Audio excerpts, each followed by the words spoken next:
प्यारे बच्चों, welcome back to royal Ayurveda academy. और आज के इस वीडियो में हम बात करने वाले हैं अपने एग्जामिनर के सबसे इम्पॉर्टेंट एंड सबसे फेवरेट चैप्टर की, जो कि है एस्फिक्सियल डेथ्स।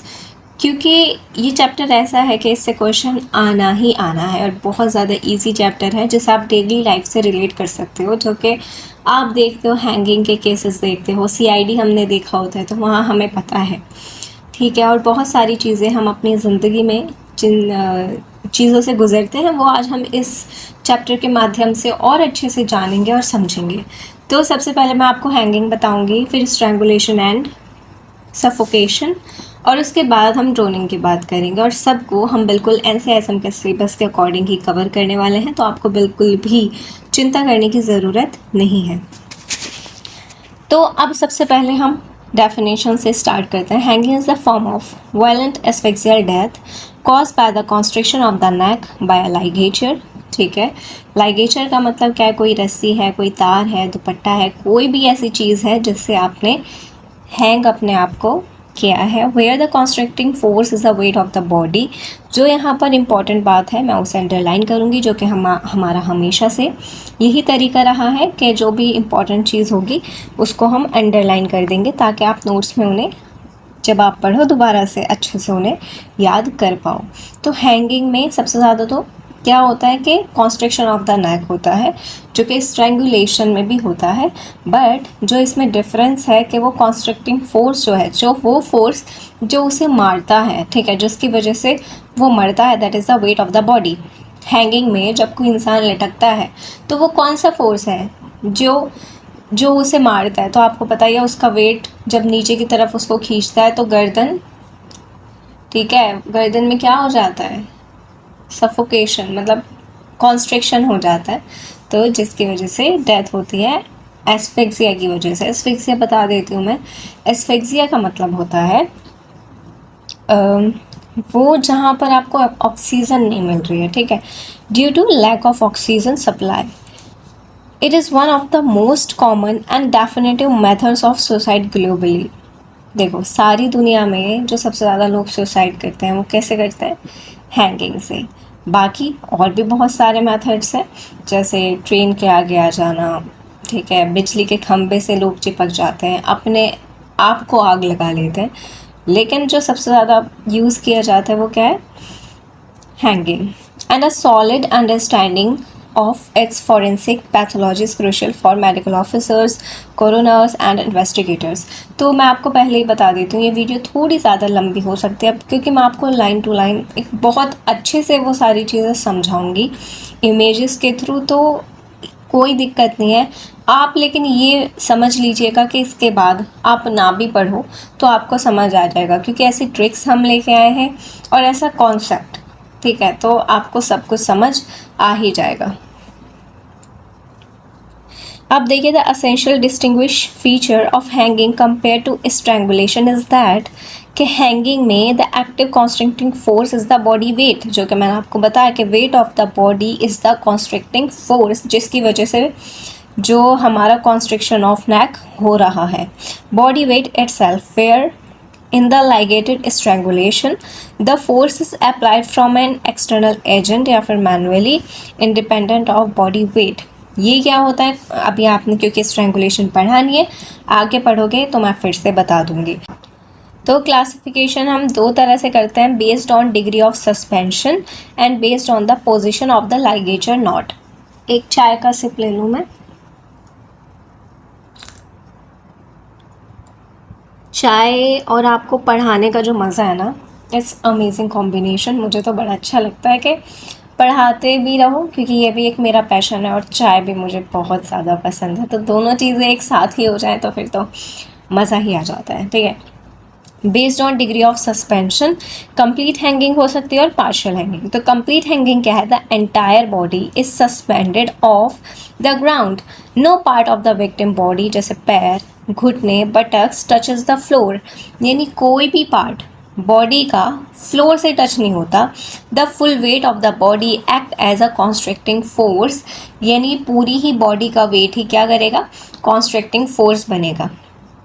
पार्शियल हैंगिंग की बात करते हैं, some part of the body touches the ground, जैसे नीज हो गया, फीट हो गया, टोज हो गया, बटक्स आर टचिंग और रेस्टिंग ऑन द फ्लोर और नियर बाई ऑब्जेक्ट्स। ठीक है, या तो फ्लोर पे होंगे या आसपास के ऑब्जेक्ट से टच होंगे। ठीक है, in partial hanging even a fraction of the body weight as little as 2 to 5 gram is sufficient to cause death by constricting the neck vessels. यानी ये बोल रहे हैं कि जैसे मान लीजिए आपका वज़न 60 है, तो ऐसा नहीं है कि 60 किलो ही हमें वेट चाहिए कि आप सुसाइड कर रहे हो, तो नो, बट कितना वेट चाहिए कि 2 से 5 केजी वेट अगर आपको मिल रहा है आपकी बॉडी का, चाहे आपके पैर और नीज ये सब धरती से टच है, तो फिर भी डेथ हो जाती है। क्योंकि कितना ही चाहिए, 2 से 5 केजी। ये मैं आपको पूरा डिटेल में बताऊंगी कि किसके लिए कितना वेट चाहिए। इसके बाद based on position of ligature not, तो टिपिकल हैंगिंग होती है और अटिपिकल। टिपिकल में बात कर रहे हैं, the knot of the ligature loop is placed symmetrically at the nape of the neck, यानी occiput. This cause maximum and symmetrical tension leading to rapid compression of blood vessels and airways. Atypical की बात करते हैं, मैं आपको इसका image दिखा के बताऊंगी। The knot is situated anywhere else on the neck other than the occiput. Occiput यानी पीछे का जो एरिया है उसके अलावा, जैसे फ्रंटल, पैराइटल, टेम्पोरल, ऑसिपिटल होता है, तो ऑसिपिटल पीछे का एरिया है, उसके अलावा जहाँ पर भी आपकी नॉट होगी, गांठ होगी, either on the left side, right side या under the chin, this is often result in asymmetrical neck compression and unequal traction. समझ आया? तो यहाँ पर मैं आपको इमेज के थ्रू दिखाऊंगी तो ज़्यादा अच्छे से समझ आएगा।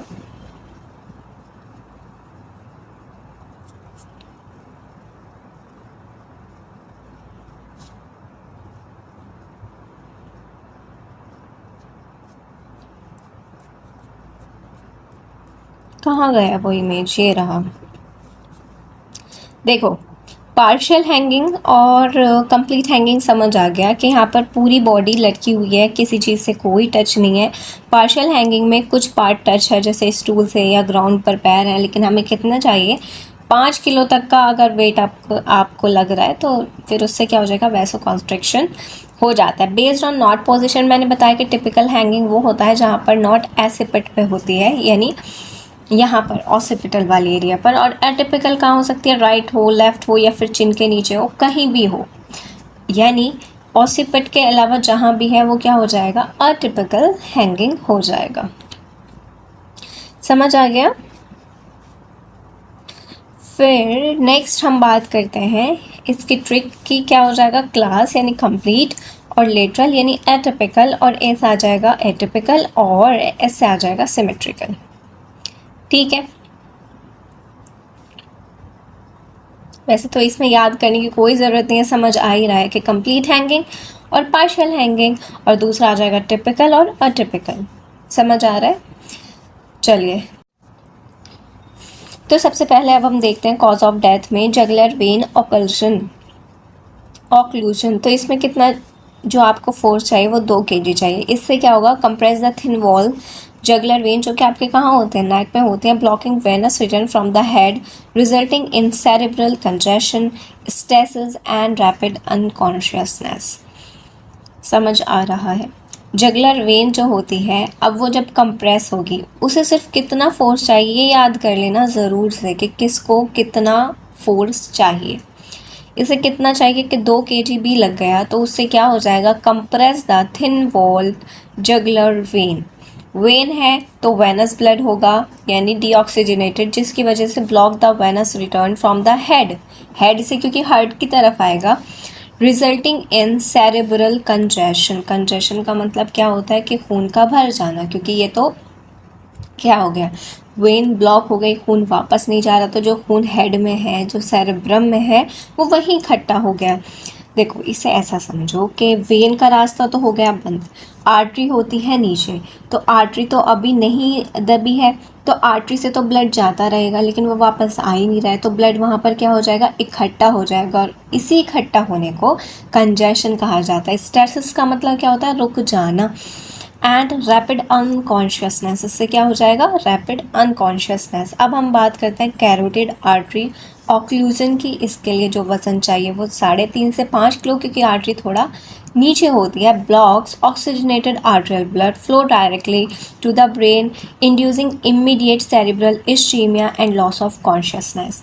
दोनों में ही कॉन्शियसनेस हो रही है, पता चल रहा है, लेकिन यहाँ पर ऑक्सीजनेटेड ब्लड का फ्लो रुक रहा है, जिसकी वजह से इश्चीमिया, इश्चीमिया का मतलब ही क्या होता है, लैक ऑफ ऑक्सीजनेशन, यानी ऑक्सीजन जहाँ पर प्रॉपर सप्लाई नहीं होती है उसे इश्चीमिया बोला जाता है। तो इश्चीमिया हो गया, क्यों, क्योंकि ब्लड ही नहीं है, ब्लड ही ऑक्सीजन लाता, तो ब्लड नहीं है तो ऑक्सीजन नहीं है तो क्या हो जाएगा, सेरिब्रल इश्चीमिया, और जिसकी वजह से लॉस ऑफ कॉन्शियसनेस। समझ आया। थर्ड आता है एयरवे ऑब्स्ट्रक्शन, यानी इसके लिए जो हमें फोर्स चाहिए वो काफ़ी ज़्यादा है, 15 किलो का। ठीक है, इससे क्या होगा, लैरिंग्स और ट्रैकिया इज कंप्रेस्ड। इससे क्या कंप्रेस होगा, लैरिंग्स और ट्रैकिया, कुछ भी। Pushing the root of the tongue upward and backward against the posterior pharyngeal wall, shutting off air flow entirely. इससे क्या हुआ कि सबसे पहले तो लैरिंग्स और ट्रैकिया कंप्रेस हुआ। Pushing the root of the tongue, जो टंग है हमारी उसे अपवर्ड एंड बैकवर्ड करता है अगेंस्ट द पोस्टीरियर के अगेंस्ट में। यानी इतना मत याद रखोगे क्या हो रहा है, बस सबसे पहले तो ये याद रख लो कि ट्रैकिया कंप्रेस हो गया, और दूसरा ये हुआ pushing the root of the tongue upward and backward against, बस इतना कि root the tongue upward and backward, जिसकी वजह से shutting off air flow entirely, की पूरी तरह से एयर फ्लो क्या हो जाता है, शट ऑफ, ख़त्म। तो ये समझ आ गया। तीसरा हमने पढ़ा एयरवे ऑब्स्ट्रक्शन, यानी लैरिंग्स और ट्रैकिया इज कंप्रेस्ड। अगर आप इतना भी लिख दो ना कि लैरिंग्स और trachea is compressed, it's totally fine. और ये लिख दो कि shutting off air flow entirely. Clear है, इतना टंग का कुछ करना ही नहीं है, करना ही नहीं है। ठीक है, मैं इसे हटा ही देती हूँ, इसे करो ही मत, इसे ही देख लो कि बस ये क्या होगा, लैरिंग्स और ट्रैकिया कंप्रेस हो जाएगा, जिसकी वजह से एयर फ्लो बिल्कुल ख़त्म हो जाएगा। वेरी इंपॉर्टेंट आता है वैगल इनहिबिशन। ये क्या है, वेरिएबल है, इसके लिए कोई वेट नहीं पता। Pressure on the carotid sinus और vagus nerve triggers a profound reflex parasympathetic cardiac arrest causing sudden and instant death. अब इसमें इतना तो लंबा नहीं याद रखना। इसमें देखो वैगल नर्व होती है, वैगस नर्व पता है क्या करती है, दिल की धड़कनों को कंट्रोल करती है। दिल की धड़कनों को अगर ये कंट्रोल ना करे तो आपकी धड़कन जो 72 है वो 100 से पार हो जाएगी। ठीक है तो वैगस नर्व का क्या काम है,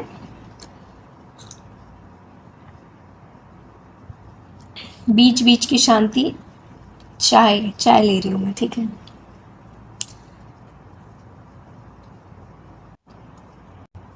तो प्रेशर पड़ेगा वेगस नर्व पे, जिसकी वजह से वो क्या करेगी, सडन कार्डियक अरेस्ट। देखो पूरा याद करने की ज़रूरत नहीं है, तो मैं इसे इसलिए काट ही दूंगी। Pressure on carotid sinus and vagus nerve, इतना याद हो जाएगा बस। ये क्या करेगा, causing the cardiac arrest, cardiac arrest तो करना पड़ेगा। ठीक है, कार्डियक अरेस्ट होगा जिसकी वजह से सडन एंड इंस्टेंट डेथ हो जाती है। इंपॉर्टेंट है। ठीक है, वी से वैगल इनहिबिशन के लिए वेरिएबल फोर्स होता है। सर्वाइकल फ्रैक्चर या डिसलोकेशन हाई, इसके लिए क्या है, हाई। मैं आपको बताऊंगी, ये मोस्टली जो हैंगिंग होती है उसमें नहीं दिखता है। ठीक है, seen in judicial hanging. Fracture of C2 C3 या C3 C4 vertebra, hangman's fracture compressing the upper spinal cord and medulla. देखो मैंने तो मूवीज़ में ही देखा है। ठीक है, और मुझे असली में देखना भी नहीं है, मैं देखना भी नहीं चाहती। तो जुडिशियल हैंगिंग जो होती है आपने देखा, उसमें वो सडन ऊपर से नीचे गिरते हैं और जिसकी वजह से उनका सर्वाइकल फ्रैक्चर होता है। लेकिन जो आम तौर पर जो लोग सुसाइडल हैंगिंग करते हैं उसमें वो सिर्फ लटकते हैं, ज़ोर से ऐसा नहीं ऊपर से नीचे कूद रहे हैं कि उनकी गर्दन में इतना तेज़ झटकाए। तो क्या होता है कि वो सिर्फ लटकते हैं, तो उनका कंप्रेशन होता है आर्टरीज़ का, वेन्स का, या फिर वैगस नर्व का। ठीक है, या एयरवे कंप्रेशन जो कि हम ऊपर के 4 पढ़ के हैं, ये कुछ हो सकता है। लेकिन ये नहीं होता कि, बहुत ही कम, रेयर, वेरी रेयर है कि सर्वाइकल फ्रैक्चर हो। लेकिन जहाँ पर आपकी जुडिशरी हैंगिंग होती है, जिन्हें फांसी की सज़ा दी जाती है, वहाँ पर ये बहुत ज़्यादा कॉमन है। इसका एक रीज़न ये होता है कि इससे डेथ बहुत जल्दी होती है। जो हैंगिंग का टाइम है वो थोड़ा ज़्यादा होता है, 5 मिनट 7 मिनट होगा। लेकिन जो सर्वाइकल फ्रैक्चर के साथ जो डेथ होती है वो 2-3 मिनट लेता है, ठीक है। तो इसी वजह से ये वाला होता है कि कम टाइम उन्हें लगे तो शायद कम दर्द होता हो, ठीक है। तो ये बात थी, तो ये चीज़ें याद आ गई हैं। इसके लिए जो ट्रिक है वो है जे केव्स। समझ आया क्या ट्रिक है? जे केव्स। जे से आ जाएगा जगलर वेन कंप्रेशन, जिसके लिए 2 किलो चाहिए। सी से आ जाएगा कैरोटिड आर्टरी, थोड़ा ज़्यादा, 3.5 से 5। एयरवे ब्लॉक के लिए 15। वैगल के लिए वेरियस है, वेरिएबल है तो कुछ नहीं है। और एस से आ जाएगा स्पाइनल कॉर्ड इंजरी, यानी कि जो फ्रैक्चर होता है जुडिशियल हैंगिंग में। तो बहुत ज़्यादा ईजी था, समझ आ गया होगा, ठीक है। बिल्कुल इजी था ना, ये वाला क्वेश्चन आ चुका है, ठीक है। मैंने पता है मैंने ट्रिक से याद किया था और मैं ये सारे पॉइंट्स लिख के आई थी। मुझे तो बड़ा अच्छा लगता है क्योंकि ये चैप्टर ऐसा है, आपने जैसे जगलर वेन लिख दिया, कैरोटिड आर्टरी लिख दिया, ये सब भूला है, तो ये वाली चीज़ भी एग्जामिनर नोट करेगा कि इसमें 5 ही तो पॉइंट्स हैं, उस 5 में से भी आप 2 ही लिख के आओगे तो फिर क्या ही वो एग्जामिनर मार्क्स देगा। तो इसलिए मैं यहाँ पर प्रीफर करती हूँ कि आप ट्रिक्स भी याद करना, ठीक है। तो क्या है इसकी ट्रिक? J caves. तो jugular vein, carotid artery, airway blockage, vagal inhibition and spinal cord यानी सर्वाइकल की इंजरी। अब पोस्टमार्टम अपीयरेंस की बात करते हैं तो autopsy finding are categorized into external appearance and internal appearance. External appearance की बात करते हैं तो ligature mark the cardinal sign होता है। कार्डिनल साइन का मतलब क्या होता है कि प्रत्यात्म लक्षण है, ठीक है, कि ये हैंगिंग का ही केस है, ठीक है। Position usually situated about the thyroid cartilage यानी height level between the larynx and the chin. क्या होता है इमेज से बताऊंगी। Direction runs obliquely upward tracing toward the side of the knot where it become faint और vanishes all together due to suspension pull discontinue. ये छोड़ो, मैं आपको इमेज से ही बता दूं, यहाँ पर मैं पढ़ी जाऊंगी और समझ आएगा नहीं, ठीक है। इमेज कहाँ गया हमारा? कहाँ गया? कॉज ऑफ डेथ हो गया है। एक्सटर्नल फीचर्स देखो, लाइगेचर मार्क, ठीक है। लाइगेचर मार्क्स हाई होता है, ऑब्लिक होता है। देखो जो स्ट्रैंगुलेशन होगा ना उसके लिए इस तरह से होगा, क्योंकि आप स्ट्रैंगुलेशन में उसके गर्दन के चारों तरफ कपड़ा लपेट दोगे तो वो कोई उस पर एंगल नहीं बनेगा, ऑब्लिक नहीं होगा, वो पूरा हॉरिजॉन्टल होगा। लेकिन जब आप फांसी लगाते हो तो इस तरह से क्या बनता है? ऑब्लिक बनता है, ठीक है। तो ऑब्लिक मार्क होता है, इनकम्प्लीट होता है। तो इनकम्प्लीट क्यों होगा? मान लो कि यहाँ से आपने ऐसे लिया और आपकी गर्दन आगे की ओर झुक गई तो सिर्फ यहाँ पे होगा, पीछे नहीं होगा ना, नेक पर तो नहीं होगा क्योंकि नेक से तो ढीली होगी वो। तो इसमें क्या होता है? इनकम्प्लीट जो है वो निशान मिलते हैं। Dry yellowish brown. फेस कैसे हो जाएगा? पेल हो जाएगा या फिर कंजेस्टेड हो जाएगा। देखो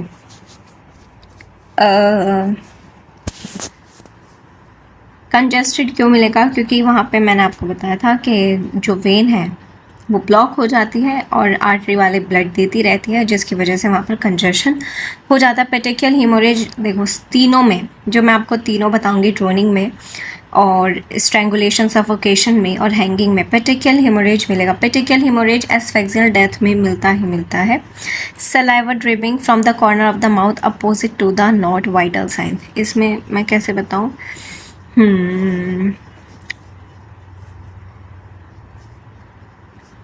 मान लो देखो इसमें वो वाली इमेज तो नहीं है कि देखो नॉट इसके आप इधर साइड मान लो, ये वाली जो नॉट आपको यहाँ दिख रही है ये इधर मान लो, तो इसका फेस क्या होगा? ये वाला साइड तो ऊपर हो जाएगा, ये वाली दूसरी वाली साइड नीचे। तो इस साइड से इसके मुंह से सलाइवा निकलेगा, ठीक है।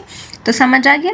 तो अपोजिट साइड से, जो कि एक वाइटल साइन है, ठीक है, कि इसकी हैंगिंग से ही मृत्यु हुई है। टंग प्रोट्रूजन यानी जो जीभ बाहर निकली होती है। क्लेंच टीथ यानी दांत भीचे होते हैं। Hypostatic lividity in lower limb and hands. देखो जब अब मैंने आपको लिवर मॉर्टिस बताया था तो वो क्या होता है? ग्रेविटेशनल पुल की वजह से जो पुलिंग ऑफ द ब्लड होता है, तो यहाँ पर कहाँ पर होगा?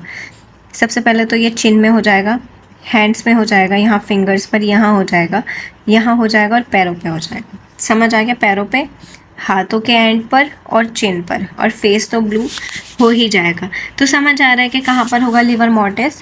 पैरों पर और हाथों पर, ठीक है।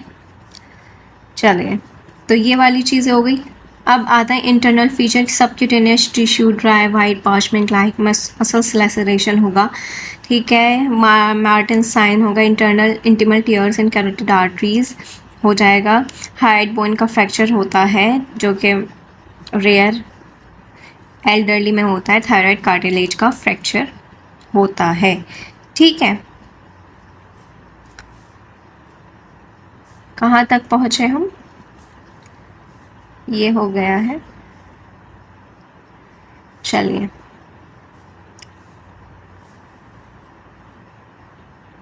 डिसकंटिन्यूटी मैंने आपको बता दिया क्योंकि ऊपर से लूज होगी।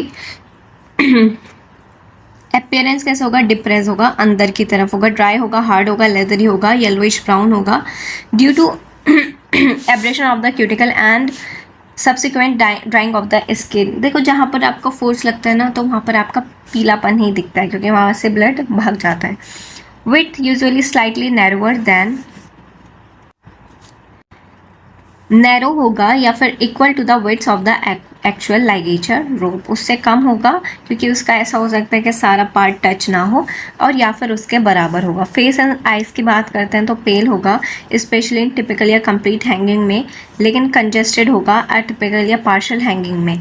पेटेकियल हीमोरेज सब में मिलेंगे, कॉमनली सीन इन कंजक्टिवा, ठीक है, आँखों में, स्क्लेरा में, फॉरहेड में, और जो सबसे ज़्यादा मिलता है वो ब्रेन में मिलता है। सलाइवा ड्रिबलिंग, यानी जो कि मैंने आपको बताया था कि सलाइवा निकल जाता है जिस तरफ नॉट होती है उससे अपोजिट। नॉट अगर पीछे ऑसिपिट एरिया पे है तो आपका मुंह बिल्कुल आगे की तरफ झुका होगा और उससे सलाइवा निकल रहा होगा। तो this occurs due to mechanical stimulation of the salivary gland by the ligature and is a crucial sign of life at the time of suspension. यानी ये बताता है कि जब ये आदमी मरा तो ये हैंगिंग से ही मरा है, ऐसा नहीं है कि इसे मरने के बाद किसी ने लटकाया है। अगर आपको ये पता लगाना है कि ये मरने के बाद लटकाया गया है या लटक के मरा है तो आप सबसे पहले क्या देखोगे? पेटेकियल हीमोरेज आपको मिलेगा, पेटेकियल हीमोरेज मिलेगा। दूसरी चीज़ आपको सलाइवा ड्रिबलिंग मिलेगी कि सलाइवा मिलेगा, टंग प्रोट्रूड मिलेगी, ठीक है, आंखें बाहर मिलेंगी, आइज़ भी मिलेंगी बाहर के साइड, टंग मिलेगी बाहर की साइड, ठीक है। और जो वो फिसीज, यूरिन, सीमन का, और ये सब क्योंकि रिलैक्स हो जाते हैं तो इनके सैंपल्स भी वहाँ पर मिलेंगे।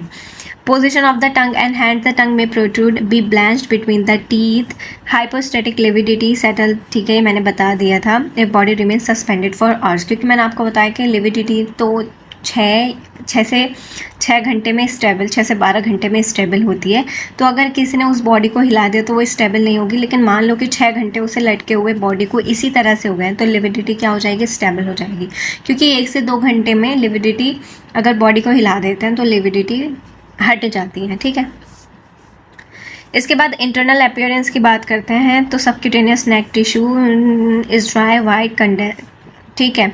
मस्कुलर लैसरेशन हो जाएगा, जो आपको याद करनी है वो मैं इजी बता देती हूँ। मसल्स का लैसरेशन हो जाएगा, वेसल्स में इंजरीज हो जाएगी, फ्रैक्चर ऑफ नेक हो जाएगा, हाइड बोन फ्रैक्चर या फिर थायराइड कार्टिलेज फ्रैक्चर, इतना याद कर लेंगे। मेडिको लीगल एस्पेक्ट की बात करते हैं तो अब हैंगिंग 3 तरह से हो सकते हैं, सुसाइडल, होमिसाइडल और एक्सीडेंटल।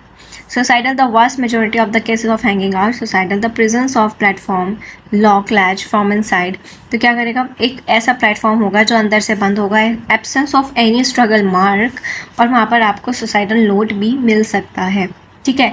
तो कहने का मतलब यह एक तन्हा जगह होगी जहाँ पर उसने गेट को अंदर से बंद किया होगा और कोई स्ट्रगल मार्क नहीं होगा, ठीक है, कोई भी चीज़ इधर उधर तोड़ा फाड़ी कुछ नहीं होगा, सब कुछ शांत होगा। होमिसाइडल में एक्सट्रीमली रेयर होता है क्योंकि बहुत ज़्यादा डिफ़िकल्ट होता है कि कॉन्शियस इंसान को लटकाना फांसी पर, ठीक है, हत्ता के जब तक के वो उसे बिल्कुल सिडेशन, यानी ऐसा समझो कि बहुत ज़्यादा आपको काम ही करना पड़े, बिल्कुल ही बहुत सारे आदमी ज़बरदस्ती उसे लटका दिए गए, या फिर उसे बेहोश करके आप लटका सकते हो। होमिसाइडल लगेंगे मल्टीपल, ठीक है, या फिर इंटॉक्सिकेटेड, अनकॉन्शियस या हाईली वल्नरेबल, या तो बच्चा ही हो या फिर कोई बूढ़ा ही हो जो कि आप पोज ना कर पा रहे हो, या फिर कोई जवान आदमी तो आप उसे पहले नशा दोगे, बेहोश करोगे, तब आप उसे लटका सकते हो, ठीक। एक्सीडेंटल की बात करते हैं, अगर occasionally, usually seen in children playing, कभी कभी बच्चे खेलते हैं और वो हो जाता है, और in adult during sexual practices, ठीक है, where hypoxia is used to attain sexual gratification बस गोज आउट ऑफ कंट्रोल, ठीक है। तो एक्सीडेंटल कम है, होमिसाइडल तो बहुत ही कम है, सबसे ज़्यादा जो कॉमन है वो सुसाइडल है। जो मैं आपको बता रही थी कि एंटीमॉर्टम और पोस्टमॉर्टम हैंगिंग में अगर ये बात है कि मारने से पहले,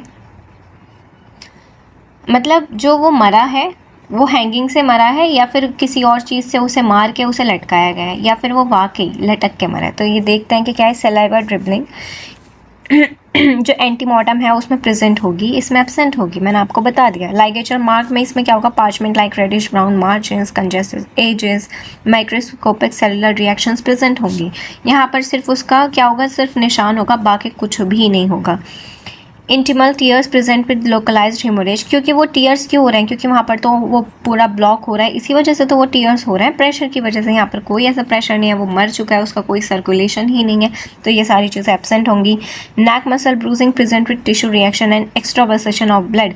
ब्रूज का मतलब ही क्या होता है, एक्स्ट्रावर्सेशन, यानी जो वेसल्स फट जाते हैं, और इसमें वेसल्स फटती हैं, और यहाँ पर कोई मतलब नहीं है, एब्सेंट है, ठीक है, या फिर बहुत ज़्यादा कम होता है। Tardieu spots commonly in conjunctiva and visceral organs, जैसे ब्रेन में मिल सकता है, लंग्स में मिल सकता है, हार्ट में मिल सकता है, जो कि बहुत ज़्यादा कॉमन है। टार्डियो स्पॉट्स पेटिकल हेमोरेज सेम बात है, जनरली इसमें एब्सेंट होता है क्योंकि वो मर चुका है। तो ये समझ आ गया। तो इसके ट्रिक क्या है, वाइटल, वी से आ जाएगा वेसल टीयरिंग, आई से आ जाएगा इन्फ्लेमेटरी चेंज, टी से आ जाएगा tearing and bruising of neck, A से आ जाएगा एक्टिव सलाइवा, और एल से आ जाएगा ligature mark showing typical parchment like desiccation. तो ये इसकी ट्रिक थी। वाइटल से आप इसे याद कर सकते हो कि वो जिंदा ही मरा था, ठीक है।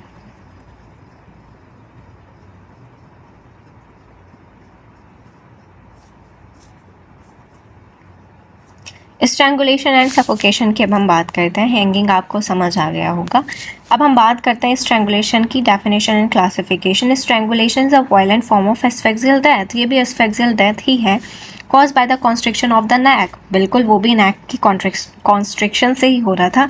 इसमें लेकिन क्या होता है, वहाँ पर बॉडी वेट की वजह से वैसो कॉन्ट्रैक्शन हो रहा था, बट यहाँ पर एक्टिव फोर्स अप्लाई होता है एक्सटर्नली, जैसे कि हैंगिंग में जो कॉन्स्ट्रिक्टिंग फोर्स है वो independent of the body wait of the body. ये कह रहे हैं कि हैंगिंग में तो बॉडी वेट की वजह से डेथ होती थी, लेकिन यहाँ पर बॉडी वेट से कोई फ़र्क नहीं पड़ता, इट इज़ इंडिपेंडेंट, क्योंकि यहाँ पर कौन फोर्स लगाता है, एक्सटर्नल फोर्स अप्लाई होता है, जो कि मैनुअली कोई इंसान लगाता है या फिर किसी और के सहारे से, वो क्या होता है वो हम देखते हैं। Classification of strangulation, ligature strangulation, manual strangulation, बांस डोला, गैरोटिंग, मगिंग। इसे आप इमेज से ही ज़्यादा अच्छे से समझ सकते हो। इमेज कहाँ है इसका,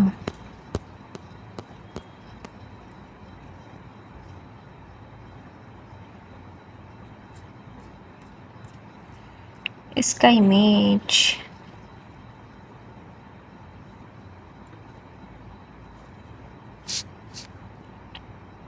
देखो कहाँ है। Strangulation, ligature strangulation, manual strangulation, garroting, bansdola और मगिंग। तो लाइगेचर स्ट्रैंगुलेशन में परपेंडिकुलर कॉन्स्ट्रिक्शन बाय लाइगेचर, यानी जो लाइगेचर है उसे गर्दन पे बांधा और ख़त्म। मैनुअल में बाय हैंड्स और फिंगर से गले को दबाना। गैरोटिंग में लूप टाइटन फ्रॉम बिहाइंड, पीछे से किसी ने रस्सी डाली और उसे टाइट कर दिया, ये गैरोटिंग है। बांसडोला में ये दोनों बांस ऐसे बांधे, यहाँ बीच में गर्दन रखी और इन दोनों स्ट्रिक्स को मिला दिया, तो इसको बांसडोला। मगिंग में क्या होता है, compression by elbow, forearm या नी। कंप्रेशन किससे करेंगे, एल्बो से, फोर आर्म से या नी से, ठीक है। अब हम देखते हैं कि यहाँ पर नोट्स में हमारे क्या लिखा है।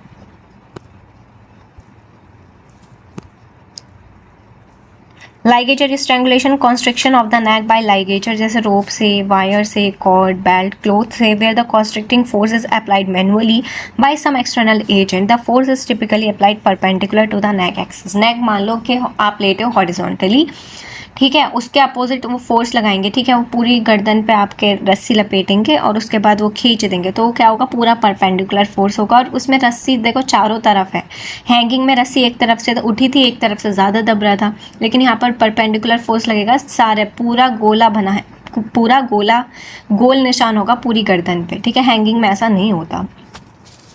मैनुअल स्ट्रैंगुलेशन की बात करते हैं। थ्रॉटलिंग में constriction of neck using human hands, fingers या फिर लिम्स, यानी मोस्टली किसका यूज़ होता है यहाँ पर, हाथ का, फिंगर्स का या फिर लिम्स का। This is almost exclusively homicidal in nature. Mostly कैसा होता है, कोई अपना गला हाथ से तो इतना जान कैसे कोई लगा सकता है, ठीक है। तो ये मोस्टली क्या होता है, एक्सक्लूसिवली होता है। Bansdola, a localized Indian technique where the neck is compressed between two strong wooden strips bamboos. ये दो बम्बू एक इधर दोनों बांध दिए और इधर किसी की गर्दन रखी और इधर से भींच दिए इन दोनों को, ठीक है, समझ आया।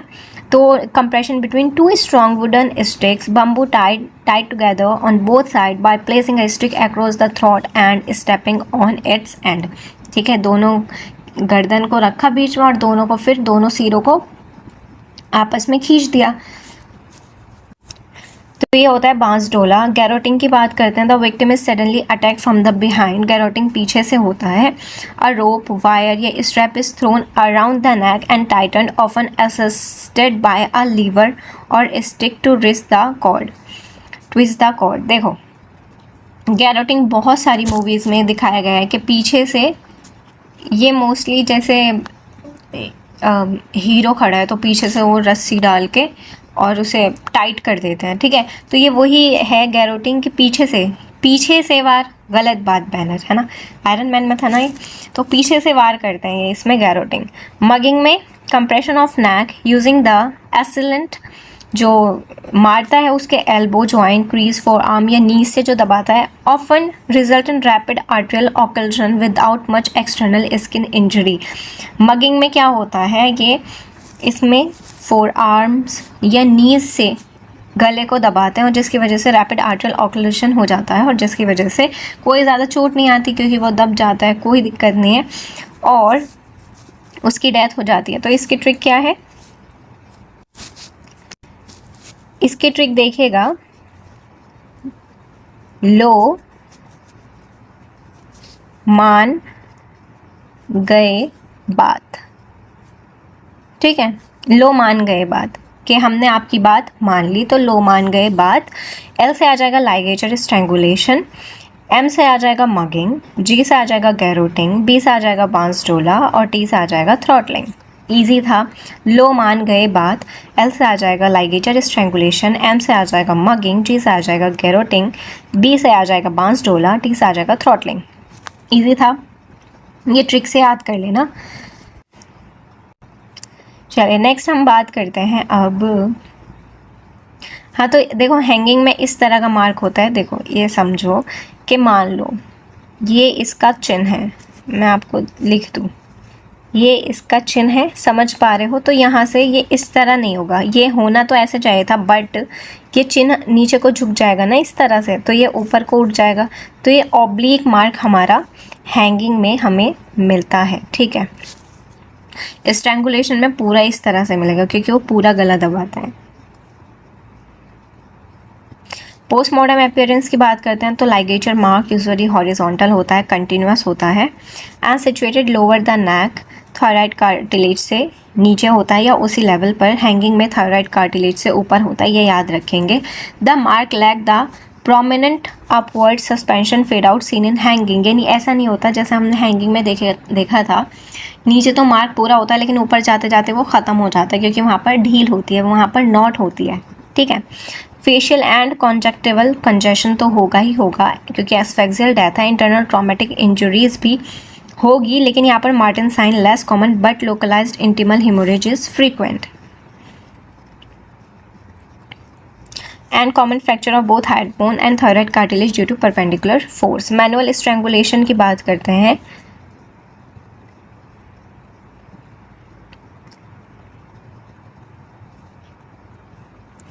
ब्रूजिंग एंड एब्रेशन यहाँ पर ज़्यादा मिलेंगे। क्रिसेंट शेप और सेमी सर्कुलर एब्रेशन के fingernail marks cause by gripping claws of the assailant. तो इसमें ये कह रहे हैं कि देखो जब आप हाथ से करोगे, थ्रॉटलिंग में जैसे होता है नी से या उससे हाथ से करोगे, तो इसमें क्या होगा, आपके एब्रेशंस होगा, ब्रूज होगा, ठीक है। फिंगर नेल्स भी हो सकते हैं। Distribution of mark if single hand was used from the front, typically one larger bruise of one side of the larynx, multiple smaller claw mark, index, middle, ring finger on the opposite side। देखो हाथ से दबाओगे तो वहाँ पर अंगूठे का निशान, fingers का निशान मिलेगा। Hide bone fracture exceptionally common in manual strangulation, specially inward compression fracture of the greater cornea, ठीक है। मैनुअल स्ट्रैंगुलेशन में कॉमन होता है।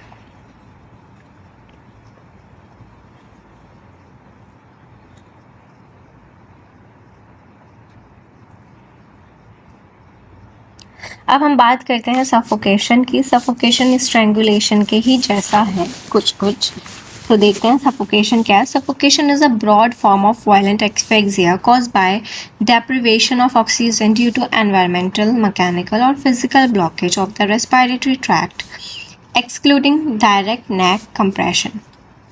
यानी ये कह रहे हैं कि इसमें डायरेक्ट नेक कंप्रेशन नहीं होता है, बाकी और किसी भी वजह से जब ऑक्सीजन की कमी हो जाती है ड्यू टू एनवायरमेंटल, मेंटल या फिजिकल ब्लॉकेज की वजह से, तो उसे क्या कहते हैं? सफोकेशन। सफोकेशन का classification smothering, gagging, choking, traumatic asphyxia and बर्किंग। ठीक है, तो इसे भी पहले इमेज से देख लेते हैं।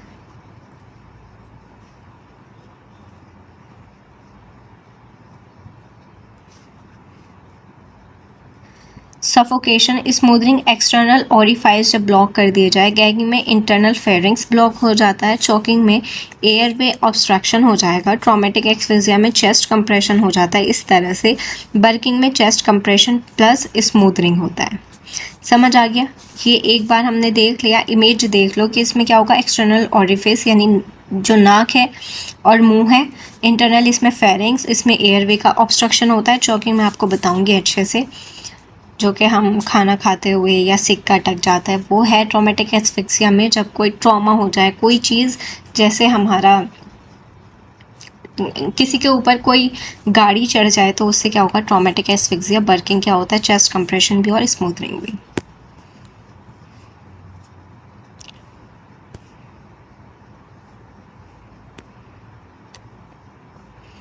ठीक है, स्मूदरिंग में क्या होता है कि mechanical closure of external respiratory orifice, जिसमें क्या होता है माउथ एंड नॉस्ट्रल दोनों को आप क्या कर दो? बंद कर दो। कैसे? हैंड से, फिंगर से, पिल्लो से, प्लास्टिक बैग से या एडेसिव टेप से लगा दिया, बंद कर दिया, हाथ से बंद कर दिया, मतलब बंद करना है, तो उसे सांस नहीं आएगी और जिससे क्या हो जाएगी? डेथ।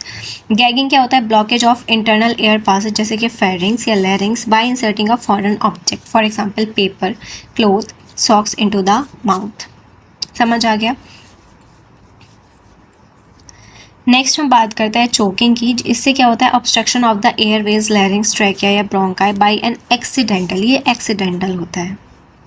ठीक है, इनहेल ऑब्जेक्ट जैसे कि बच्चे कॉइन खा लेते हैं या खाना फंस जाता है या टीथ चला जाता है, और पैथोलॉजिकल ब्लॉकेज जैसे लैरिंजियल इडीमा हो जाए, डायफ्रेटिक मेम्ब्रेन हो जाए। ठीक है, लैरिंजियल इडीमा याद कर लेना, तो चोकिंग एक्सीडेंटल होता है। सबसे पहले ना ये वाली बात याद करना है कि चोकिंग जो है वो क्या होता है? एक्सीडेंटल होता है, जो कि ऑब्स्ट्रक्शन किसका हो जाएगा? लैरिंग्स का, ट्रैकिया का या ब्रोंकाई का।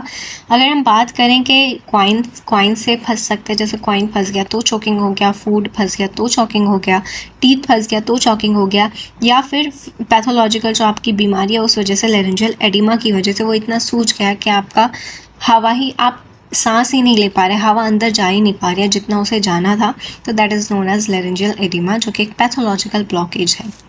ट्रॉमेटिक एस्फिक्सिया, क्रश एस्फिक्सिया होता है mechanical compression of the chest and the abdomen by heavy load, जैसे कि कोलैप्स बिल्डिंग, जैसे कि बिल्डिंग कोलैप्स हो जाती है। ठीक है, भूकंप में और वेहिकुलर एक्सीडेंट्स में, जो कि मैंने आपको एग्जांपल देके बताया कि किसी के ऊपर गाड़ी चढ़ जाती है क्योंकि गाड़ी बहुत ज़्यादा भारी होती है, तो उससे क्या होगा? चेस्ट कंप्रेशन होता है और सफोकेशन की वजह से डेथ हो जाती है। Preventing normal respiratory एक्सकर्शंस।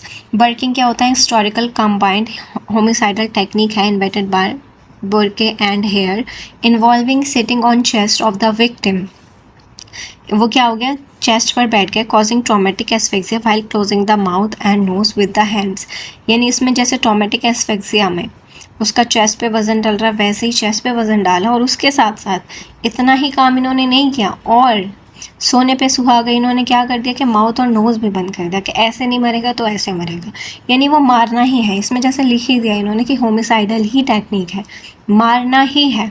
ठीक है, इसकी ट्रिक है कि सो गए 3:30 बजे। देखो सफोकेशन, देखो आप, रात में चोर आते हैं मोस्टली, जो हम देखते हैं कि चोरों ने गला दबा दिया, सफोकेशन, तकिया मुंह पे रख दिया, तो सफोकेशन कब होती है? रात में। ठीक है, तो तो इसकी ट्रिक है सो गए 3:30 बजे, ठीक है। सो SGCTB, ठीक है। साढ़े का तो एस से आता है, लेकिन ट्रिक के लिए याद कर लो, सो गए 3:30 बजे। एस से आ जाएगा स्मूदरिंग, जी से आ जाएगा गैगिंग, सी से आ जाएगा चोकिंग, टी से आ जाएगा ट्रॉमेटिक एस्फिक्सिया, बी से आ जाएगा बर्किंग। तो सफोकेशन, रात को कोई चोर आता है तो आपको वो सफोकेशन से मार रहा है, तो या फिर रात में आपने कंबल ओढ़ लिया भारी, उसमें ही सफोकेशन हो जाती है, ठीक है।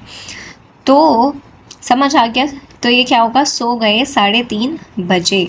तो smothering, gagging, choking, traumatic asphyxia और बर्किंग। पोस्टमार्टम अपीयरेंस क्या होगा स्मूदरिंग में, गैगिंग में, चोकिंग में, ट्रॉमेटिक एस्फिक्सिया में। देखिए, एब्रेशंस स्मूदरिंग है, ठीक है, उन्होंने तकिया रख के मारा, तो abrasion, bruise, finger nail scratches around mouth and nose, laceration on the inner lining of the lips and being pressed against the teeth. देखो, मैंने आपको बताया था कि हार्ड ऑब्जेक्ट से जब भी कोई चीज़ होता है, कोई लैसरेशन में मैंने आपको बताया था, परपेंडिकुलर लैसरेशन वाला जो मैंने आपको बताया था, तो वहाँ पर बताया था कि जब स्काल्प में ऊपर से फोर्स लगता है और नीचे से स्काल्प है, ठीक है, बोनी स्ट्रक्चर है, तो उसके बीच में वो सारा मांस क्या होता है, फट जाता है। तो यहाँ पे भी सेम हो रहा है, लिप्स है, लिप्स के नीचे हार्ड टीथ है और ऊपर से भी हार्ड प्रेशर लग रहा है, तो लिप्स में लैसरेशन मिल जाएगा। इंटरनल ऑटोप्सी में pronounce petechial haemorrhage on visceral pleura and pericardium, यानी दिल पे और लंग्स पे क्या मिलेगा, पेटिकल हेमोरेज मिलेगा। Frothy blood stain mucus in the trachea, ठीक है, ये भी क्या हुआ, फ्रोथी यानी झाग वाला ब्लड मिलेगा म्यूकस में। गैगिंग में क्या होता है कि foreign body present in the pharynx, bruising और tearing of the soft palate और टॉन्सिल्स। सीवियर पल्मोनरी कंजेशन होता है, एडिमा हो जाएगा, सिस्टमिक विसरल कंजेशन हो जाएगा। चोकिंग में क्या हो जाएगा, देखो चोकिंग में बिल्कुल भी सांस नहीं आ रही है, तो जिसकी वजह से लिप्स एंड फेस क्या हो जाएगा, साइनोसिस यानी ब्लू हो जाएगा, और कोई मार्क नहीं होता क्योंकि वो इंटरनली चॉक हुआ है। प्रेजेंट ऑफ इनहेल बोलस, अब आपको क्या मिलेगा बॉडी में, बोलस मिलेगा या फिर कोई ऑब्जेक्ट जो कि फंसा हुआ है सराउंडिंग बाय लोकलाइज म्यूकल रिएक्शन और म्यूकस से जो कि सराउंड होगा, क्योंकि हमारी बॉडी तो खुद चाहती है कि वो बाहर निकले, बॉडी पूरी मेहनत करती है। आप भली मेहनत ना करो, आप आलसी हो सकते हो, लेकिन आपका जो अंदर का नेचर ने सिस्टम बना है वो कभी भी ऐसा नहीं है कि वो भी शांत बैठा के मर रहा है तो मर जा, नो, बॉडी अपनी पूरी जान लगा देती है कि जो चोकिंग है, जिसने चोक किया है गला, वो निकल जाए। जब भी तो आपको ऑ करते रहते हो, ठीक है, उल्टी आती है कि निकल जाए, बॉडी हमारी खुद वो काम करती है कि वो सही हो जाए। ट्रॉमेटिक एस्फिक्सिया में क्या हो जाएगा, एस्फिक्सिया का नाम से ही पता चल रहा है, डीप ब्लू पर्पल डिस्कलरेशन हो जाता है। देखो यहाँ पर तो बहुत ज़्यादा फोर्स लगता है, तो face and upper chest with countless confluent petechiae, ठीक है, बहुत सारे इसमें क्या होता है, पेटिकल हेमोरेज आपको मिलता है। Severe acute pulmonary congestion, right, देखो सबका अलग अलग याद करने की बिल्कुल भी ज़रूरत नहीं है, जिसका एक एक याद हो जाए। देखो स्मूथरिंग में आपको बताया एब्रेशन हो जाएगा, चोकिंग में आपको बताया कि लिप्स वो हो जाएंगे, और इसमें क्या मिलेगा, कॉमनली याद कर लो, सबका सब कुछ याद करने का ज़रूरत नहीं है। और सफोकेशन वैसे भी इतना इम्पॉर्टेंट नहीं है, स्ट्रैंगुलेशन ज़्यादा इम्पॉर्टेंट है, लेकिन हैंगिंग और स्ट्रैंगुलेशन एग्जाम में आ गया है, तो इस बार चांसेस हैं ड्रोनिंग के, ड्रोनिंग आ सकते हैं। और ड्रोनिंग नहीं आया, एग्जामिनर ने सोचा कि मैं तो भारी ही पेपर बनाने वाला हूँ, तो फिर वो सफोकेशन दे सकते हैं, समझते हो, तो याद कर लेना। Medico legal aspect and autopsy jurisprudence की बात करते हैं, तो differentiate between hanging and strangulation, जो कि PYQ भी है और बहुत ज़्यादा इम्पॉर्टेंट है। इस चैप्टर में से ये चीज़ें बहुत ज़्यादा इंपॉर्टेंट है कि डिफरेंस बताओ। डिफरेंस किसका पूछेगा, हैंगिंग एंटीमॉर्टम था कि पोस्टमार्टम था, कि टंग के मरा है या मार के टांगा गया है, सबसे पहले डिफरेंस ये आएगा। उसके बाद हैंगिंग और स्ट्रैंगुलेशन में डिफरेंस आएगा। उसके बाद ड्रोनिंग का डिफरेंस आएगा, ड्रोनिंग में कि डूब के मरा है या मारने के बाद डुबोया है, ठीक है। तो ये इसमें बहुत ज़्यादा इंपॉर्टेंट है डिफरेंस, क्योंकि हैंगिंग और स्ट्रैंगुलेशन का डिफरेंस आ गया है। तो अब आने के लिए बचा क्या है कि वो ये पूछ सकता है कि डूब के मरा है या फिर मारने के बाद उसे डुबोया गया है। तो ये चीज़ बहुत अच्छे से मैं आपको समझाऊंगी, आप भी याद कर लेना जब मैं ड्राइंग अभी आपको बताऊंगी। हैंगिंग में क्या होता है, सुसाइडल मोस्टली होता है, लाइगेचर स्ट्रैंगुलेशन होमिसाइडल होता है। इन्होंने लाइगेचर की बात की है लेकिन मतलब स्ट्रैंगुलेशन की। Ligature mark high up oblique incomplete होता है, यहाँ पे पूरा लाई डाउन होगा, हॉरिजॉन्टल होगा और कॉन्टिन्यूअस होगा। एब्रेशन ब्रूज इसमें नहीं होता है, इसमें होता है स्ट्रगल की वजह से। हाइड बोन फ्रैक्चर इसमें रेयर होता है बट इसमें कॉमन होता है, ये वाली चीज़ याद कर लेंगे। फेस अपेयरेंस इसमें यूजुअली पेल होता है लेकिन यहाँ पर कंजेस्टेड होता है। इस सलाइवा इसमें होता है, इसमें नहीं होता है। स्ट्रगल मार्क्स इसमें नहीं होते और इसमें प्रेजेंट होते हैं। मेडिको लीगल एस्पेक्ट स्मूथनिंग में ठीक है, ठीक है, आप एक बार पढ़ लीजिएगा, इसमें कोई दिक्कत वाली बात नहीं है। जो इंपॉर्टेंट था वो मैं आपको बता ही चुकी हूँ। अब हम बात करते हैं वेरी इंपॉर्टेंट टॉपिक। ड्रोनिंग से अभी तक क्वेश्चन नहीं आया, हैंगिंग्स आ गया, स्ट्रैंगुलेशंस आ गया, बचता है सिर्फ ड्रोनिंग। ड्रोनिंग को तो ऐसा याद कर लेना कि कोई आपको रात को उठा के पूछे तो आप बता दो, क्योंकि ड्रोनिंग से इस बार क्वेश्चन आना बहुत ज़्यादा इसके चांसेस हैं। ठीक है, वो हैंगिंग स्ट्रैंगुलेशन भी दे सकता है, मैं ऐसा नहीं कहती कि वो नहीं दे सकते, लेकिन वो जो आ चुके हैं, अब नया टॉपिक उसे चाहिए तो वो ड्रोनिंग ही देगा। और ड्रोनिंग अपने आप में भी बहुत ज़्यादा इंपॉर्टेंट टॉपिक है और हाल ही में ड्रोनिंग के केसेस भी हुए हैं, तो जो आसपास हमारे केसेस हो चुके हैं तो उससे रिलेट करके भी वो क्वेश्चन आपको ड्रोनिंग का दे सकते हैं। तो ड्रोनिंग बहुत ज़्यादा इंपॉर्टेंट है। Drowning is the form of environmental asphyxia, ये भी एक्सफेक्सिया का एक कौन सा है, क्योंकि हम सारे क्या पढ़ रहे हैं, एक्सफेक्सियल डेथ ही तो है। सबमर्शन और इमर्शन यानी आधा डूबा या पूरा डूबा off the respiratory tract, mouth and nose in a liquid medium, जो कि मोस्टली वाटर होता है, बाकी तेल हो सकता है, केरोसिन हो सकता है, resulting in the obstruction of systemic oxygen intake and subsequent tissue hypoxia. Hypoxia का क्या मतलब है, ऑक्सीजन की कमी। Important clarification ये है, it is not necessary for the entire body to be submerged in water for drowning to occur.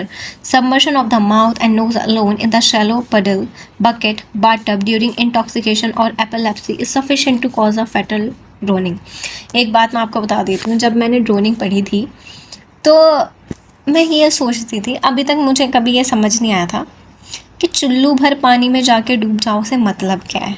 लोग बहुत बोलते थे कि शर्म आनी चाहिए, चुल्लू भर पानी में जाके डूब जाओ। चुल्लू भर मुट्ठी भर पानी में जाके डूब जाओ, इसमें कोई कैसे डूब सकता है, लेकिन डूब सकता है।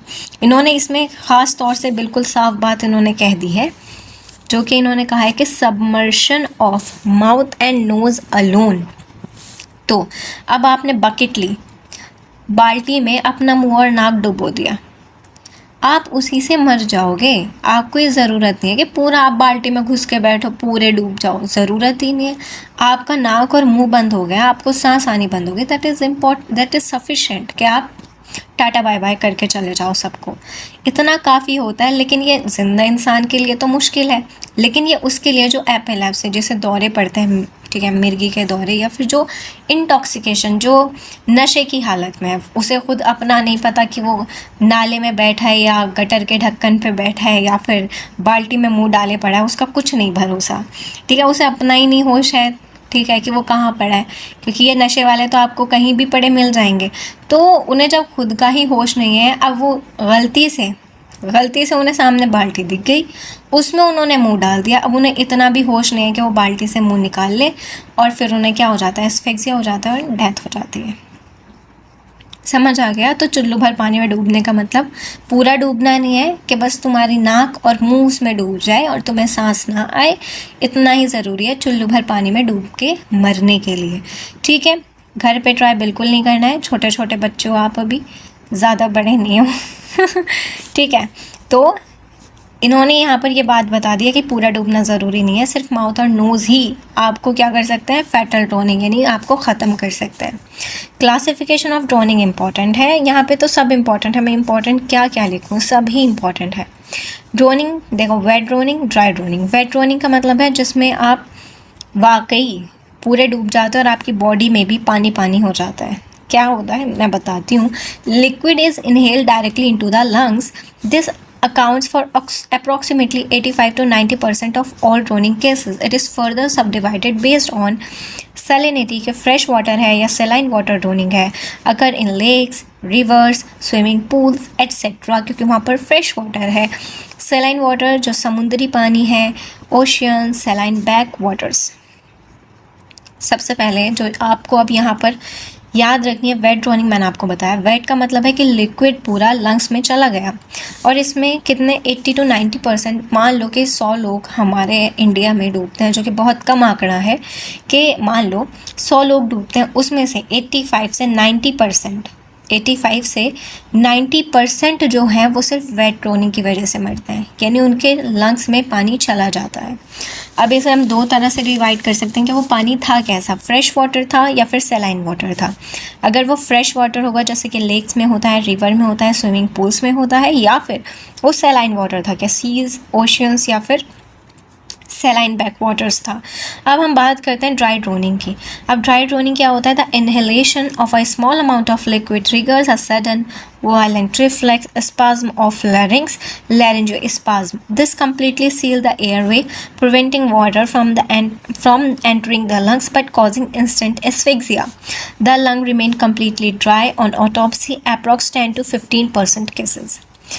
वेट ड्रोनिंग में तो पानी लंग्स में चला गया था, लेकिन ड्राई ड्रोनिंग में मैंने आपको बताया कि नेचर का मैकेनिज़्म इतना काबिल तारीफ़ है कि हम तारीफ़ करें तो लिखते थक जाएंगे, लेकिन वो तारीफ़ कभी पूरी हो ही नहीं सकती। ठीक है, सो यहाँ पर वो बता रहे हैं कि ड्राई ड्रोनिंग में जब इंसान कोई डूब रहा है तो अब माइंड को पता चल गया कि डूब रहा है, अब उसे वो क्या चाहेगा कि बॉडी, ये जो पानी है ये बॉडी में ना जाए, ये लंग्स में ना जाए, लंग्स में पानी भर गया तो खेल ख़त्म हो जाएगा। तो हमारी बॉडी का मैकेनिज़्म है जो कि ये बोल रहे हैं कि sudden violent reflex of spasm of लैरिंग्स, यानी लैरिंजोस्पाज्म, यानी जो लैरिंग्स होता है वो क्या कर देता है, वो पूरा ब्लॉक कर देता है, पूरा गला एयरवे को क्या कर देता है, ब्लॉक, जिसकी वजह से पानी तो नहीं जाता लेकिन हवा भी नहीं जाती। अब जब हवा नहीं जा रही है तो जिसकी वजह से इंस्टेंट एस्फिक्सिया हो जाता है और वो स्पाज्म बना रहता है और इंसान की डेथ हो जाती है, और जिसकी वजह से ऑटोप्सी में लंग्स बिल्कुल ड्राई मिलते हैं, और इसी वजह से कहा जाता है इसे dry droning. Approximately 10 to 15% cases, 100 cases में से 10 से 15 केसेस ड्राई ड्रोनिंग के मिलते हैं, यानी कंपैरेटिवली कम है, वेट ड्रोनिंग के ज़्यादा केसेस मिलते हैं। थर्ड आता है इमर्शन सिंड्रोम। इसमें होता है कि occur when a person plunges suddenly into very cold water. अब इसमें बोल रहे हैं इमर्शन सिंड्रोम किस में होता है, देखो तो ये किस में होगा कि सडनली कोल्ड वाटर में जब कोई इंसान गिर जाए तो इससे क्या होगा, sudden stimulation of sensory nerve जो कि स्किन पर प्रेजेंट होती हैं, and nasal mucosa cause a massive reflex vagal stimulation triggering instantaneous cardiac arrest, no water is inhaled, यानी वाटर इनहेल भी नहीं होता, इतनी जल्दी वैगस नर्व एक्शन करती है, फिर ठंड लग गई वैगस नर्व स्टिमुलेशन, जिससे क्या हो जाता है, कार्डियक अरेस्ट, और कोई वाटर वो इनहेल नहीं करता है और उसकी क्या हो जाती है, डेथ हो जाती है। हाइपोथर्मिया से नहीं मर रहा वो, देखो मैंने आपको अभी थर्मल इंजरीज ही पढ़ाई थी, वहाँ पर ठंडे पानी में अगर कोई इंसान, जैसे मैंने टाइटैनिक का एग्जाम्पल दिया था, वो तो हाइपोथर्मिया से मरे थे, लेकिन यहाँ पर उन्हें पता था, क्योंकि उन्हें पता था कि पानी ठंडा है, तो उनका वैगस नर्व उसे ठीक है कि भाई ठीक है पानी ठंडा है, तुम शांत रहो, वैगस नर्व से वो बोल रहे थे शांत रहो, हम सर्वाइव करने की कोशिश करेंगे, क्योंकि इंसान आखिरी हद तक लड़ता ही है कि वो बच जाए।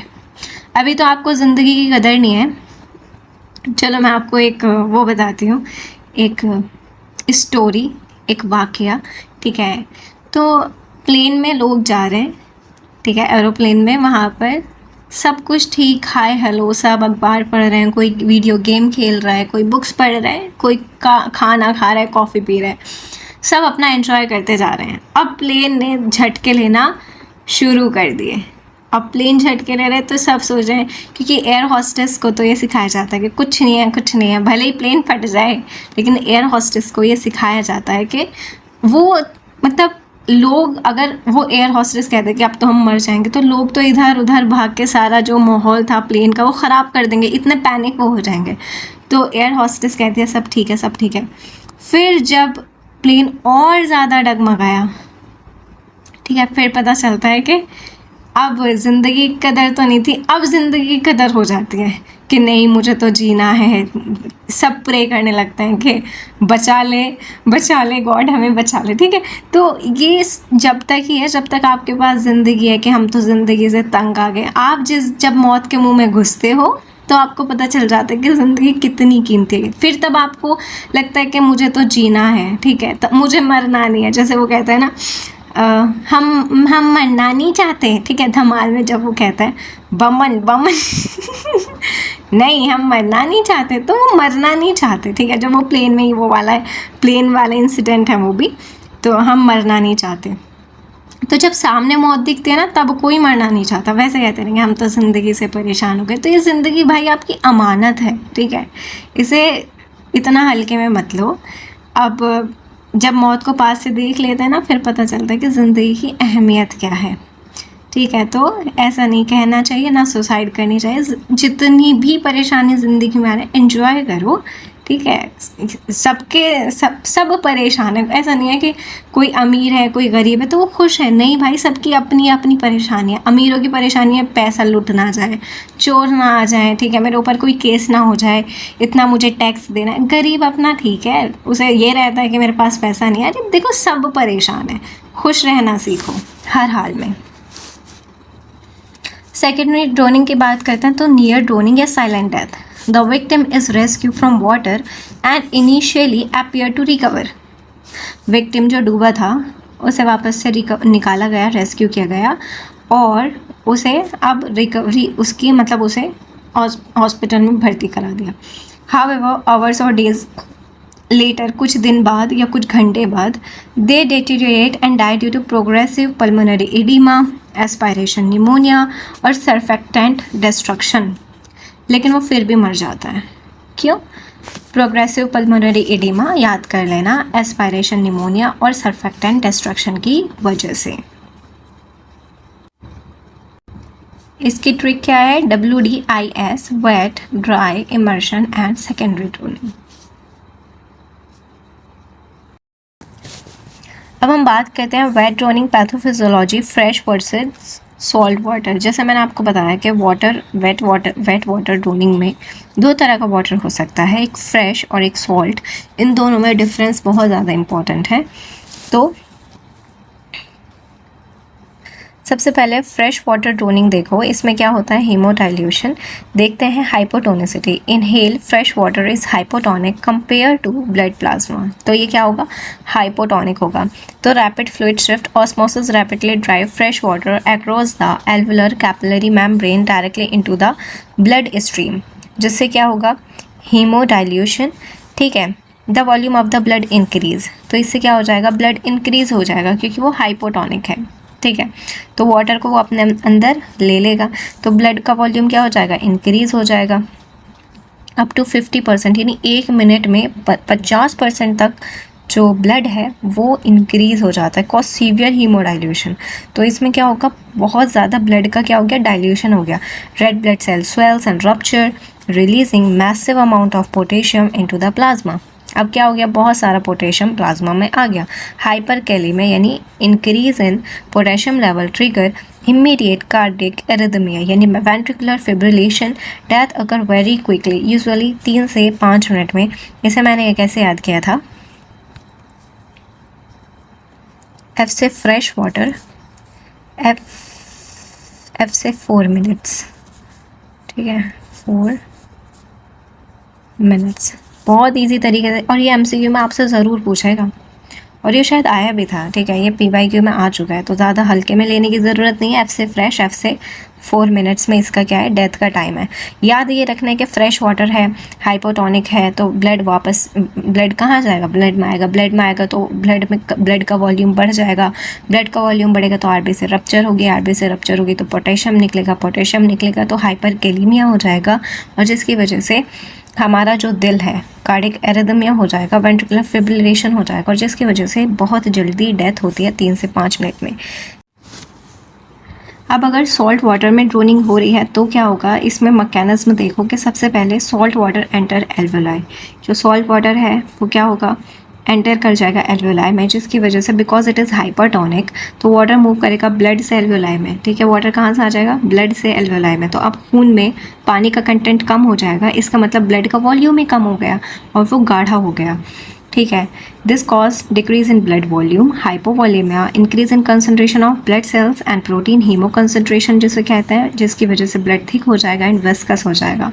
Thick blood increase the workload on the heart leading to reduced circulation, hypoxia, cardiac failure या arrhythmia.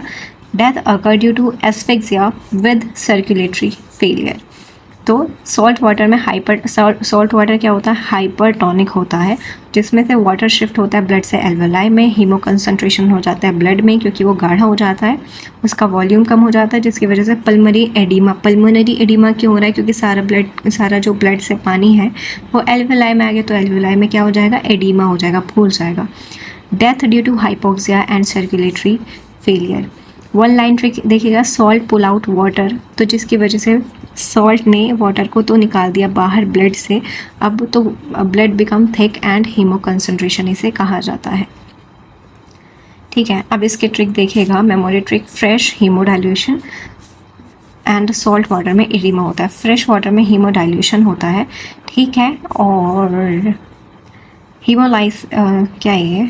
हीमोलाइसिस एंड हाइपरकिलीमिया होता है। सॉल्ट वाटर में फ्लूइड ड्रॉन आउट, जिसमें सीवियर पल्मोनरी एडिमा होता है एंड हीमो कंसंट्रेशन होता है। इसे आप इन दो शब्दों से याद कर सकते हो, fresh haemo versus salt oedema. इसके बाद postmortem appearance and autopsy finding की बात करते हैं, तो इसमें फ्रोथ मिलते हैं, वेरी इंपॉर्टेंट जो इसका पॉइंट है, इसमें फ्रोथ मिलते हैं। और the single most reliable external science of the antemortem droning, कि ये इसकी मृत्यु डूब कर हुई है। और ये किससे पता चल जाता है? फ्रॉथ से, उसके नाक से, मुंह से, और उसके जो आपका ट्रैकिया है, लंग्स है, उसमें सब में फ्रॉथ मिलेंगे। वाइट लेदरी और रिलेस froth in mouth and nostrils, it forms when mucus inhale water and surfactant are churned by terminal respiratory efforts.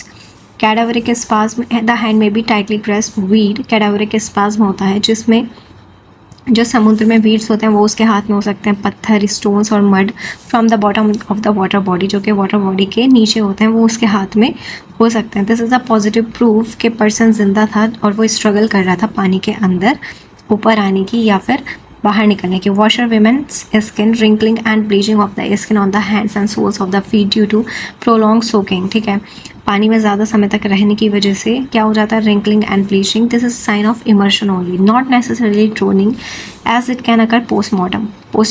देखो मरने से पहले अगर वो जिंदा था और वो पानी में है अभी, तो उसके ऊपर भी वॉशर वुमेन स्किन आएगी। किसी ने हैंगिंग से मारा मान लो और उसके बाद पानी में डाल दिया, तो उसके ऊपर भी वॉशर वुमेन स्किन आएगी। तो ये बताता नहीं है कि ये डूब के मरा है या मरने के बाद इसे डुबोया गया है, बट ये है कि ये इसे पानी में डुबोया गया था।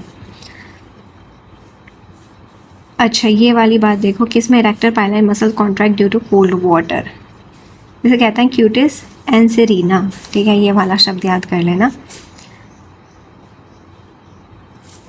ठीक है, ये वाला क्योंकि बुक में नहीं है, ये वाला बुक में दिया हुआ है। तो erector pili muscles contract due to cold water giving, अब अगर पानी ठंडा है तो ये उसके लिए है, ठंडा पानी है तो giving the skin bumpy texture, lividity is often pale and bright pink red due to oxygen preservation in cold environment. ये मैंने आपको बताया था थर्मल इंजरीज में। तो इसमें ये पता है कैसे होता है? जैसे आपके बाल खड़े हो जाते हैं ना, जब आपको ठंड लगती है, और ठीक है, जब आपको ठंड लगती है ना तब आपके बाल खड़े हो जाते हैं, तो इस तरह से ये बाल खड़े रहते हैं और ऐसे ऐसे डॉट डॉट डॉट बन जाते हैं स्किन पे। तो that is cutis anserina. Internal appearance, lungs में क्या हो जाएगा? Lungs are massively distended, heavy pale and completely overlap the heart and chest is open. ठीक है, इतने फूल जाते हैं वो पानी से। They retain their shape and show indentation of the ribs squeezing them, yield frothy fluid, froth निकलते हैं। ठीक है, ये चीज़ याद रखेंगे। Water in stomach and duodenum, water होगा। This is an active vital sign कि water can only reach the second part of the duodenum if swallowed during active life. ठीक है, कि it is an active vital sign कि water can only reach the second part of the duodenum if swallowed during active life, यानी जिंदा को मारा गया है तो ही उसके ड्यूडेनम के सेकेंड पार्ट में वाटर पहुंच सकता है। पल्स ऑफ हेमोरेज क्या है? कि सबुलर पेटिकल हेमोरेज, लार्जर नेफ table Tardieu spots cause by alveolar tearing under high pressure during drowning. तो इसमें क्या होता है? ये लार्जर होता है, डायटम टेस्ट वेरी इंपॉर्टेंट है, ठीक है, इसमें यही पूछा जाएगा। The golden rule, diatoms are microscopic unicellular silica, ये हमने पढ़ा है ना 11th में। Silica cased algae found in water, when a living person drowns, जब एक जिंदा आदमी डूबता है तो diatom in the water passes through the rupture alveoli into the blood reaching distance closed organ bone marrow brain spleen liver. In a dead body thrown into water diatoms can not reach the close organ because circulation has ceased. तो देखो बहुत important बात है ये, जब कोई ज़िंदा आदमी मरता है तो उसके अंदर पानी जाता है, पानी में डायटम्स हैं, अब वो पानी सर्कुलेशन में आता है, सर्कुलेशन में आएगा तो वो कहाँ कहाँ मिलेगा, बोन मैरो में, स्प्लीन में, लीवर में, सब जगह वो डायटम्स मिलेंगे। लेकिन किसी आदमी को हैंगिंग से मारा गया और उसके बाद उसे पानी में डुबो दिया गया कि उसने डूब के हत्या कर लिया खुद की, तो उसमें डायटम्स क्लोज ऑर्गन तक नहीं पहुँचेंगे, ठीक है, वो लंग्स तक तो आ जाएंगे, वो समझ आ रहा है कि लंग्स तक आ गए, लेकिन क्लोज ऑर्गन तक नहीं पहुँचेंगे क्योंकि सर्कुलेशन स्टॉप हो चुका है। तो ये एक गोल्डन रूल है, ये एक बहुत बढ़िया साइन है कि डूब के मरा है या कहीं और मार के उसे डुबाया गया है। Comparing the chloride content the blood in fresh water droning, ठीक है, ये बहुत हाई लेवल की चीज़ है, ये बुक में नहीं है, तो बुक में नहीं है तो इसलिए मैं नहीं बता रही। मेडिकल एस्पेक्ट ऑफ ड्रोनिंग क्या होता है, अब ये वाला डिफरेंस इंपॉर्टेंट है कि एंटीमॉर्टम ड्रोनिंग के वो मरा है डूब के या फिर उसे कहीं और मार के डुबोया गया है। तो फाइन फ्रॉथ इसमें प्रेजेंट होंगे, इसमें एब्सेंट होंगे, कैडावरिक स्पाज्म इसमें होगा, इसमें नहीं होगा, वाटर एंजियोडेनम इसमें होगा, इसमें नहीं होगा, डायटम टेस्ट इसमें पॉजिटिव होगा, इसमें नेगेटिव होगा, emphysema aquarium lungs balloon very important, इसमें लंग क्या हो जाएंगे, बैलून हो जाएंगे, यहाँ पर लंग नॉर्मल रहेंगे, वाटर रिटेंशन नहीं होगा, ठीक है, क्योंकि वो तो मर चुका था। इसका जो ऑटोप्सी वेरिफिकेशन है, इसमें क्या क्या इसकी ट्रिक है, डाई एटम प्लीज आ जाएगा, diatom present in bone marrow, intestinal water distribution होगा, एल्वुलर बैलूनिंग होगी यानी कि लंग्स फूल जाते हैं, टीयर्स ऑफ सब प्लूरल कैपिलरीज होता है, ऑर्डरलेस यानी कोई उसमें स्मेल नहीं होती, फाइन फ्रोज होता है, एंड एम से आ जाएगा mud and weed clutched in hand, जैसे कैडावरिक स्पाज्म की वजह से ये होता है। अब यहाँ पर देख लेते हैं, हमारा यहाँ पर चैप्टर तो ख़त्म हो चुका है। यहाँ पर हैंगिंग एंड स्ट्रैंगुलेशन का डिफरेंस देखते हैं कि डेफिनेशन क्या है। इसमें बॉडी वेट की वजह से डेथ होती है, यहाँ पर एक्सटर्नल फोर्स की वजह से force applied, wait of the body है, ये एक्सटर्नल फोर्स है, टाइप ऑफ लाइगेचर इसमें ऑब्लिक है, और अपवर्ड होता है, इसमें हॉरिजॉन्टल है, ट्रांसवर्स है, अपवर्ड डाउनवर्ड कुछ नहीं होता, बिल्कुल एकसार होता है, usually about the thyroid cartilage, ये चीज़ याद कर लेना, ठीक है, कि इसमें थायराइड कार्टिलेज के ऊपर होता है और इसमें नीचे होता है, ये इनकम्प्लीट होता है और इसमें कंप्लीट होता है मार्क, डायरेक्शन ऑफ मार्क इसमें अपवर्ड होता है, इसमें सर्कुलर हॉरिजॉन्टल पूरा होता है, नॉट पोजीशन यूजुअली प्रेजेंट होती है, इसमें प्रेजेंट ही नहीं होती, ठीक है, एक्सेप्ट लाइगेचर स्ट्रैंगुलेशन जहाँ बांधा जाता है, स्लाइवा ड्रिपिंग इसमें प्रेजेंट है, इसमें एब्सेंट है, फेस इसमें पेल होता है, इसमें साइनोस्ट होता है, इसमें पर्टिकल लेस कॉमन, इसमें मोर कॉमन, लेकिन होता दोनों में, ये चीज़ याद रखना, तो इसे छोड़ दो, जो कन्फ्यूजिंग दे उसे एकदम छोड़ दो। देखो पेटेकियल हेमोरेज ऐसे होते हैं, छोटे छोटे दाने, ठीक है। इंजरीज ऑन नेक इसमें मिनिमल, इसमें मार्क्ड होती हैं क्योंकि वो बचने की कोशिश करते हैं, इंटरनल इंजरीज में रेयर होती हैं, इसमें बहुत ज़्यादा होती हैं, हाइलाइट बोन का फ्रैक्चर इसमें रेयर है, इसमें बहुत ज़्यादा कॉमन है, ये वाली चीज़ भी याद रखनी पड़ेगी आपको। कॉज ऑफ डेथ इसमें क्या है, एस्फेक्सिया प्लस सेरिब्रल इश्चीमिया है, इसमें क्या होता है कि वेसल का कंप्रेशन हो जाता है, manner of death usually suicidal homicidal, जो आपको इसमें से 5-6 ईजी लगे या 8 याद कर लेना, 7-8 इतना काफ़ी हो जाएगा, ठीक है। ये इमेज के फॉर्म में दे रखा है, हाँ ये वाली चीज़ बहुत अच्छे से याद कर लेना। एक्सटर्नल अपीयरेंसेस में क्या होता है, फेस, पिट्स और LTM, ये इसकी ट्रिक है, तो इसमें फेस कंजस्टेड मिलेगा, और एस्फेक्सिया साइंस एक बार आप देख लेना, ये सारी ट्रिक्स हैं, बहुत इंपॉर्टेंट है, इन्हें याद कर लेना ट्रिक से। इसमें नेक ब्रेक विक्टिम इसका इंटरनल, ये एक्सटर्नल अपीयरेंस के लिए, इंटरनल अपीयरेंस के लिए।